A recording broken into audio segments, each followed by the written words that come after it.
What's up, my chatterboxes? This is my review for Love at the Lockup, Season 3, Episode 14, Bubble Trouble. If you guys haven't done so already, please feel free to like, comment, and subscribe. Don't forget to share my videos. It helps me out a lot. If you guys want to follow me on social media, you can follow me on Twitter, Facebook, and Instagram at Chat with Dre. I normally post when I upload a video to my YouTube channel. I normally post it on any one of those social media outlets. So yeah, just come stop by. Show me some love. Without further ado, let's just get into the messiness of it all. So let's just get Shawn and Destiny out the way. It starts off where it left off with Shawn looking for Destiny in the house. He's on pins and needle because he don't want to face the fact that she could have possibly, stepped off and he's on the hook for this 50 grand. Well, lo and behold, we finds her in the hot tub drinking some champagne. So Shawn gets in there with her. They have a discussion, and he apologized for lying because she accused him of just being like a liar, like she can't untrustworthy. And she said you lied about your age, you lied about how many kids you got. She was like, and if we want to go further with this relationship, you got to keep it real. You can't be lying about every little thing. And he's saying to us how he really loves her. He don't want to be with Kelly. But what she has to understand, and what Shawn has to understand, I don't think that she will be comfortable with him talking to Kelly, period. See, that's not the problem that he's keeping it away from her. I think she's just jealous of him being with Kelly because she did say, they were together for such a long time, everything like that. He don't understand it. And so she's saying, in order for us to work, you got to be transparent with me and let me know what's going on. Girl, please. Girl, please. Because you want to keep on sitting up here saying, oh, Shawn need to be telling you the truth. Oh, Shawn liar. He this and the other. Threatening, because she threatened in her, confessional that she just take flight or whatever, which is selfish. But we know she's a runner. Like, even not the parole officer, even the bail bondsman said she was a high flight risk. So he took that chance knowing that it's a possibility he will be on the hook for that 50 grand because you were already pre-warned. So it ain't like nothing. You knew, he told you what her charges was. So it ain't like it's something that you did not know. So I don't really feel sorry for you if you get stuck on the hook for this 50 grand because you put yourself in this situation. You couldn't afford it. You took money from your 401k. You have what, 6, 7, 8 kids? 6 kids. You have 6 kids. You have, responsibilities, and you blowing it on this goddamn heroin addict. Like, I hate to be that blunt, but it is what it is. You blowing it on this junkie. Come on. Like, and she walking around acting like she this prima donna, like she this best looking chick in this world. Like, he's supposed to be bowing down and kissing her ass. Like, Destiny, you got shit fucked up. You got shit fucked up. But that's why you could play them games on Shawn, because Shawn looked like he was on the short yellow bus, okay? Listen, I don't think you ever had somebody treating you as good as Shawn has treated you. I really don't. Even though he got his little shit with him, he still is all about you. And you are a piece of shit. That's all she is. She's a piece of shit. They all nasty, having sex in the goddamn on hot tub. And I'm not saying it's nasty to have a hot tub, but it's just gross watching them. It's just gross watching them. Shawn kissing her. I'm like, cause something wrong with his lip too. We always talk about Scott, but y'all know there's something wrong with Shawn lip too. I don't know. He just grosses me out. I don't know. No, ain't no way I'd be sitting up there having sex with no goddamn show. I wouldn't be having sex with none of these people in this goddamn show. They all hot ass mess if you ask me. So then they travels to, California, because now they have to go to the court hearing so she can, I guess get her charges read or, try to fight the case, whatever, the court date entails. So she said that the lawyer told her that it's a possibility that she'll be, more than likely she'll beat it. But like she said, you never know when it comes to like court. So as they driving there and everything, she says that She don't really like being there because that's where her addiction started. That's where she got in all her trouble. She was like, a lot of her friends is getting killed by police. I guess they dying from drug usage. She was like, and all the cops there know her. And she was like, if they seen her, they probably would fuck with her. So my thing is, when they get to, as they driving, her sister called and said, well, give me your location at the hotel because I want to come, pick you up so we can go out. So you just sat up there and told Shawn that the cops know you. If they see you, they'll fuck with you. Even though your sister called, why would you go? Knowing that this man $50,000 is on the line. Why would you risk getting in trouble the night before your court case just to hang out with your sister? And your sister should have understand, because like Shawn said, she ain't the one that is staying to lose 50 grand. Ain't none of your family put that shit up. And she getting mad at him because he was telling her, no, don't go. She getting mad at him talking about, oh, you don't never want me to do nothing. And, this, that, and the other. No, it ain't about he don't want you to do nothing. He's trying to look out for his investment. And son, honey, you are his investment. You are. So he was trying to plead his case when they got to the hotel. She wasn't buying it. She's telling him, you need to give me some space. You can't crowd me and all this old crap. Shawn, you better than me. I probably would have locked her ass up in that goddamn room. You go to this daggone court case. The sister came, and picked her up. She had Shawn credit card and everything. You still leave. First of all, Shawn, we don't know what the sister had, money-wise. But we know she only has what you allow her to have. Even if she had cash in her pocket, you should have took your card. So you giving her access to be able to, not let you go call a car and shut it down, but you know what that did to you last time. But she got access to party all night with your credit card. It's nothing to stop her from staying out all night. And then the sister is, oh, let's get some shots. Let's this. We ain't been out in a long time. Let's get fucked up. They out there having a good old time on Shawn's credit card. Because the sister didn't treat on Shawn's credit card. They at the casino. They drinking, these drinks. They getting shots. She playing the slides. And she talking about scared money don't make no money. I don't know how many 20s I seen her feed the machine. You know what I'm saying? She ain't working nowhere. All that Shawn money. So she got the cash and she got the card. So Shawn is nothing to bring her back home ahead of time of that court case. And she was like, her and her sister was talking, and she was saying, like, I understand, he worried about the money. She was like, but, I feel like he's overcrowding me. I don't feel happy in that situation. I'm a runner. She said she was a runner. She was like, I could find somebody else, to, look out for me. I don't have to be with him. So I'm like, listen, if you don't want to be with Shawn, don't be with Shawn. But don't lead him on. If he's overbearing, if he's overcrowding you, he's doing too much. And like she said, she knows about, him wanting the $50,000, don't want the $50,000 to get, lost. But her thing is she really like women. So she ain't really trying to be with Shawn. And Shawn ain't as exciting as she needs. She a firecracker. He does not ignite that fire for her. She knows it, but she is just comfortable for her. Why would you stay in California where you said is nothing but drugs, death, and police brutality amongst you and your friends? So why would you even want to be in that situation? Even though Shawn a pain in the ass sometimes, it is a better life for you there. It is a better life for you. Listen, Shawn, I'm speaking to you. I don't even know if you even passed by these videos. But if like I know, I would drop her ass I would drop her like a hot potato. That's all I gotta say for you. Really. Drop her ass. Let's just get Chevelle and Quaylon out the way.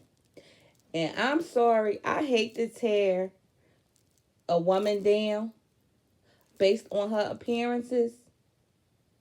But Chevelle, you know goddamn well you shouldn't have got your ass on national television looking like that. Oh my goodness. So they at the zoo. First of all, when they was walking to the zoo, it was her, Quaylon, and Myela. She saying to him, "Oh, um, don't you?" She said, "What she say?" She was like, "Don't this make you just think of our future?" And he was like, "Yeah." So basically, what she doing is trying to force him or guilt him into marrying her.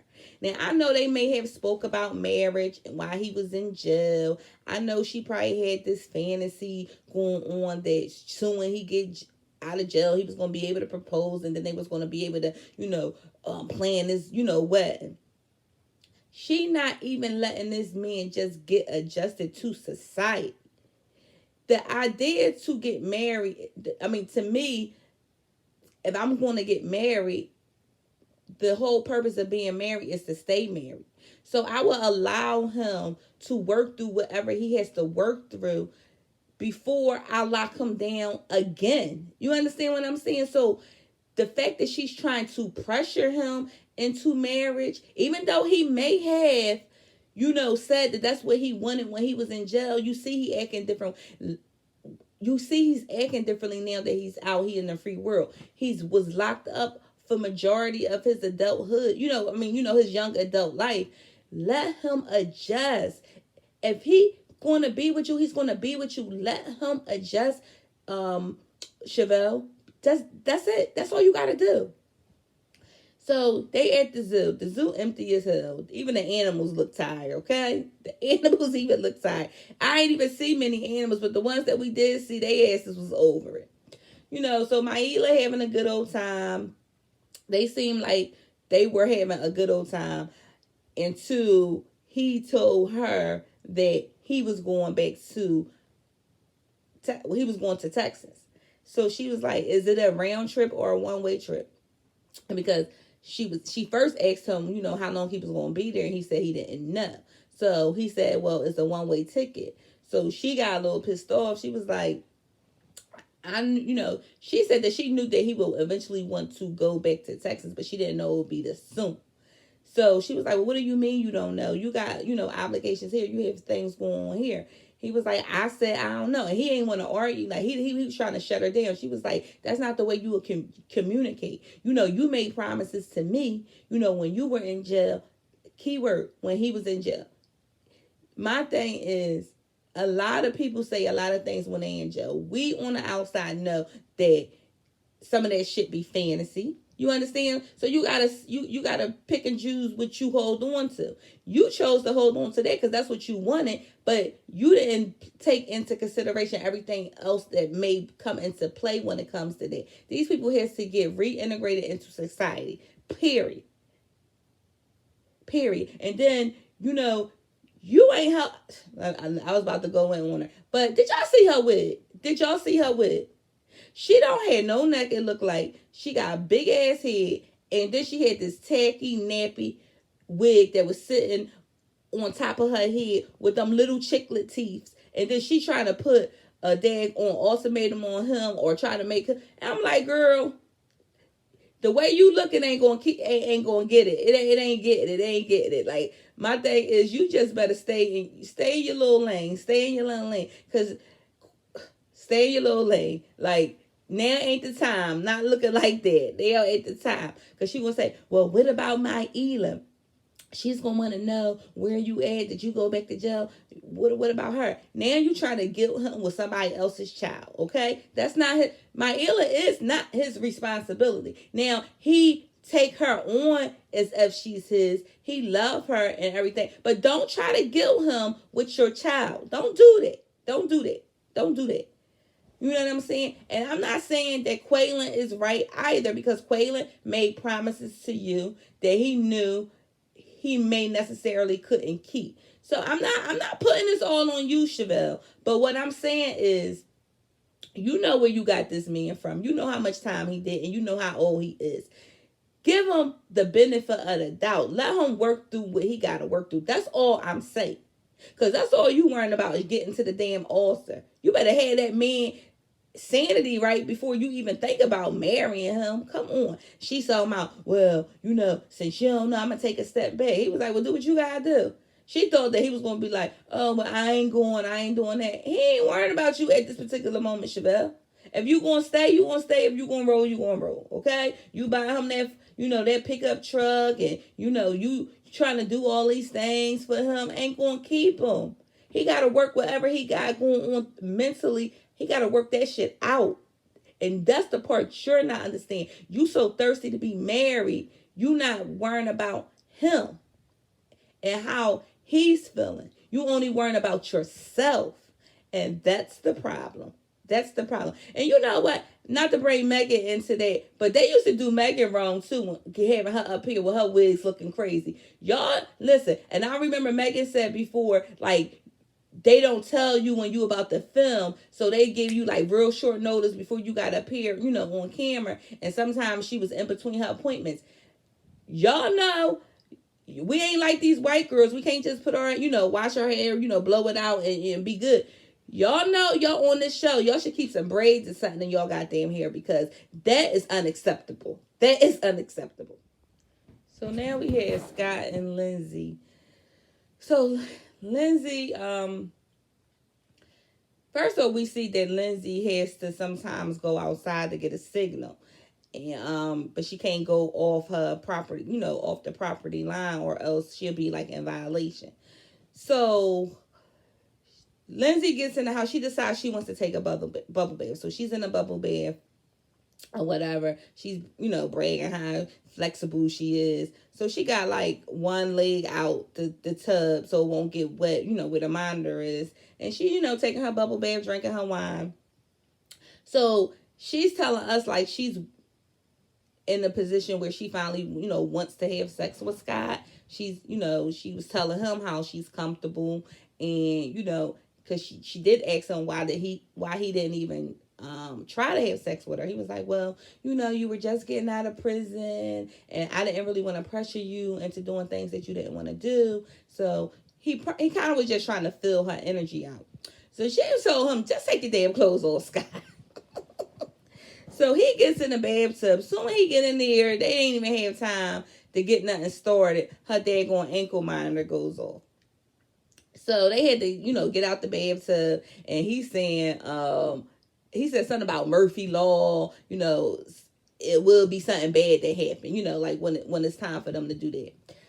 So they end up having sex by the wall, because she had to plug her house arrest bracelet up. So that's where they end up having sex on the floor. Not romantic, but listen, she was horny. Like she said, she ain't had sex in 4 years. He said he ain't had sex in 17 months prior to him, meeting her. And he said he was a little nervous because Lindsey is close to a 10 that he ever been with. And I'm saying, okay, well, maybe, because I'm looking at Lindsey and like Lindsey not a 10, but to put it in perspective, she may be a 10 compared to the women that he was with. So I can't really say, I can't say nothing about that. You know what I'm saying? So they get to end. He's talking about how magical and, how, romantic and all that crap it was. She's saying how, she haven't had sex in 4 years, and it's like having sex for the first time. It hurt. So 2 tells from the same story by 2 different people, okay? One night and one goddamn day, because they both was not on that same page. But that just go to show, that's that they say, women from Venus and men from Mars. He was just, he wasn't even in tune that she probably wasn't enjoying it too much. Anyway, they would have had a nice next day. But Scott, he goes looking through her book that she had in the room that she, write things down. Now, me personally, I think that was an invasion of a privacy, because it could have been looked at as it was her personal journal. You don't go into her journal reading her personal thoughts. But some people, like, listen, I met this girl, and some people could say, I met this girl in jail. I only know what she's telling me. Let me see what the hell is in this book. So, it depends on who the person is. Scott, he went with, let me see what the hell is in this book. So he came up with a page that didn't really paint Lindsey in a good light. It painted her as a goddamn gold digger. Now she goes on to say, it was just an excerpt out of a book, and when I come across stuff that I think is funny, or something like that to that effect, I write it down. Interesting, Lindsey, because you thought that passage was funny. Because the passage go on to talk about like somebody, getting a ring from a man, selling it, living off the money, basically gold digging a man. That's what the passage is in a nutshell. That's what it's talking about. So you thought that was funny. And Scott was kind of putting his foot down. He was like, that what you think of me? Like, what's this about? Like, she was trying to go back and forth. No. And she was like, no, it was just something. So she says, because in jail, you don't have Twitter, you don't have Instagram, you don't have things like that. She was like, she has to pass her time with, like, reading and finding things that, grab her attention. Scott wasn't buying that shit. And I don't blame you, Scott. You smart not to buy that bullshit because, like he said, that's just like me. Yeah, it is like you. You taking care of this wench. She looking at you like an easy mark. I'm surprised she gave you some sex. I really is. And she probably only did it because she only can stay in the house and she can't get out. Because I'm telling you, if she was able to get out, she wouldn't have had sex with Scott. She would have found somebody out on the outside to have sex with. So Scott, in this situation, he was kind of lucky he got some. You know what I'm saying? But you got some from default. You really did.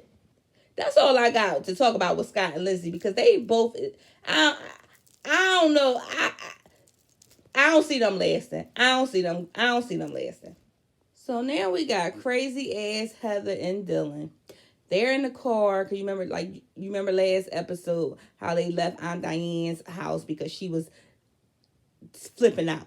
So they were in there, and she was basically telling him how she feel as though, she deserved his time and attention. He was like, I was giving you attention. He was like, and he made a good point. He said if Heather was jealous over her 90-year-old aunt on oxygen, what the hell she gonna do when he gotta go out to the gym, or like he said, even go pick up mail and it's a female mail lady? What you gonna get jealous? How far is this jealousy going to take you? Because she's talking about when he was in jail. This is a key thing with these people. When they were in jail, they were in jail. They had nothing but time to say what they needed to say to you. You probably was the center of his attention there because that's all he had, other than what was going on in front of him in jail.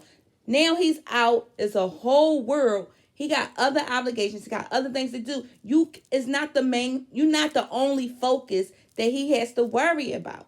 These the problems that people not understanding. They think it's just going to be you, him, and fuck the world. That's what they think.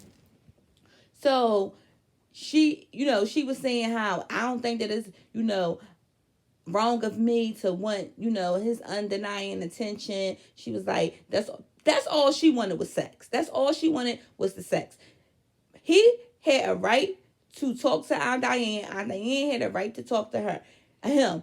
That's her house. You bring in a felon into her house. You better give her that opportunity to meet him and get comfortable with him being in her goddamn house. That's very selfish of you. Then we get a call from Aunt Diane. Well, they get a call from Aunt Diane, the parole officer there. Now you get him in a situation where he might go back to jail. She gets mad at him because the parole officer there. Now you're gonna be yelling at me. Some shit she said to him. Well, it is your fault. She start, flipping the finger at him. He asked how much time they got. Left. She said about 10, 11 minutes or whatever. She starts speaking. He said, slow down. Child, it looked like she was trying to scare him.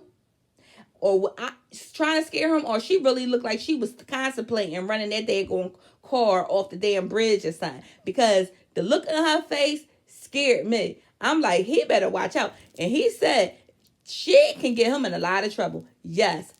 Dylan, you better separate yourself from her. Because she's a fucking nutbag, okay? She is crazy. She's obsessive. I wouldn't be surprised if she stalked you. I wouldn't be surprised if she tried to get you locked back up if you cross her. You better get away from her ass. I'm telling you, you better get away from her. That's all I gotta say with them two. But listen, whoo, I'm scared for Dylan's safety. I really am. At this point, I'm scared for Dylan's safety. So last we have Kristiana and John. So we find out that Kristiana got all her privileges restricted. She's only allowed to go to work and go back to the halfway house. Now she's working at I think they said a car wash or a gas station, something like that. And it costs $100 a week to stay at the halfway house, and she's not even pulling it at her job. So John, he is high in little, 20s alongside her route, to get to work so she can have like money for cigarettes or anything that she might need, small stuff that she might need. So she's on the phone with him, saying how, she's been having some rough nights and she's concerned about her mother. She's living with her sister. She don't think that she's being properly cared for. And she had a nerve to ask him, is it okay for him to take in her mom and her sister? Because the sister is on drugs and in an abusive relationship. And that's where the mom stays. So he was a little hesitant at first because he said, in his confessional, that he only met her mom one time, and I think it was only for like a half an hour. He was like, he really don't know them. But as, being in the Native American culture, it's their duty to take care of like women, elders, and things like that. So he's talking to, I think I said it was his brother. The redhead is his brother. Did y'all ever see that movie, Children of the Corn?